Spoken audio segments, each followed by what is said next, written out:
15 years of marriage felt like a lifetime. We had built a home, raised 2 kids, faced financial hardships, and celebrated many milestones together. Through it all, I believe we were a solid team. My wife, Karen, and I had our ups and downs, but I never imagined she'd stray from the vows we once made in front of family and friends. For months, I sensed something was off. Karen was distant. She spent more time on her phone, claimed to be tired all the time, and avoided intimacy. At first, I blamed work stress or maybe a midlife phase. But deep down, I knew something was wrong. The woman I once called my best friend now seemed like a stranger living under the same roof. One evening, she told me she was going out to dinner with a few old friends. I didn't question it. I nodded, smiled, and told her to have fun. But an hour later, curiosity gnawed at me. Something didn't sit right. I opened her laptop, the one she often left open on the dining table. Her email was still logged in. I didn't want to snoop, but my gut told me I needed answers. I clicked into her inbox and found recent messages from someone named Dave. My heart raced as I read them. They weren't work emails or casual chats. They were flirty, emotional exchanges. One stood out. "Can't wait to see you tonight. I've missed you." My hands trembled. I couldn't believe it. Kara was going out with another man. After 15 years together, this was how she repaid my loyalty? I felt a mixture of anger, heartbreak, and disbelief. But I didn't lash out. I didn't call or confront her. I decided to do something different. Something that would truly show her what I was made of. I got dressed, grabbed my keys, and drove to the restaurant mentioned in one of the emails. I parked across the street and waited. 10 minutes later, I saw her. Karen stepped out of a cab, looking radiant. Not like someone worn out from motherhood or marriage. She looked like a woman on a first date. Then came Dave. He was younger than me, well-dressed and confident. He greeted her with a warm hug, one that lingered just a little too long. My heart sank, but I didn't move. I didn't want a scene. I wanted clarity. They walked inside, unaware of my presence. I waited a few minutes, then entered the restaurant and asked the hostess for a table across from theirs, hidden just enough to observe without being seen. They laughed, touched hands across the table, and shared a bottle of wine. It was intimate, like watching someone else play the role I once had.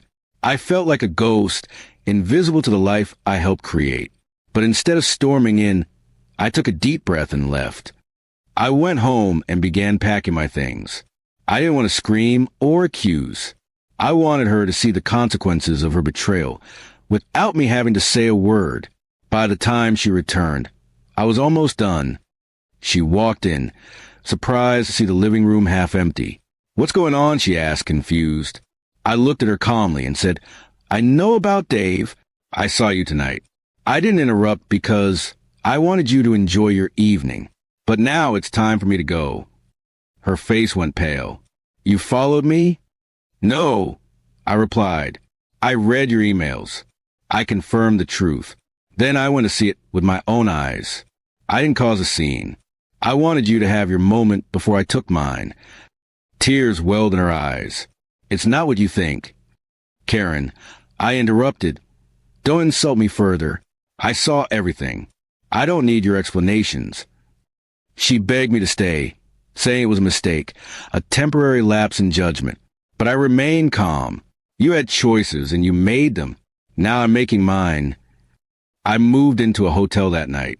Over the next few days, I made arrangements with a lawyer. I didn't rush. I wanted to handle everything with dignity. My kids were my priority. I didn't want them caught in a messy storm of emotions. Karen called and messaged constantly. She showed up at my temporary place crying, pleading, promising to change. But the trust was gone. Love without trust is just an illusion. Eventually, she admitted it had been going on for a few months. She met Dave at a conference. They stayed in touch, and it escalated from there. She claimed she felt unseen at home, that I had grown too comfortable, too distant. Maybe I had, but cheating was never the answer. I agreed to co-parent peacefully for the kids' sake, but I didn't move back. I found a small apartment, decorated it with care, and started rebuilding my life. At first, The loneliness was crushing. But slowly, I began rediscovering who I was without her. Months passed. Karen kept reaching out, asking for another chance. I told her I forgave her, but I couldn't forget.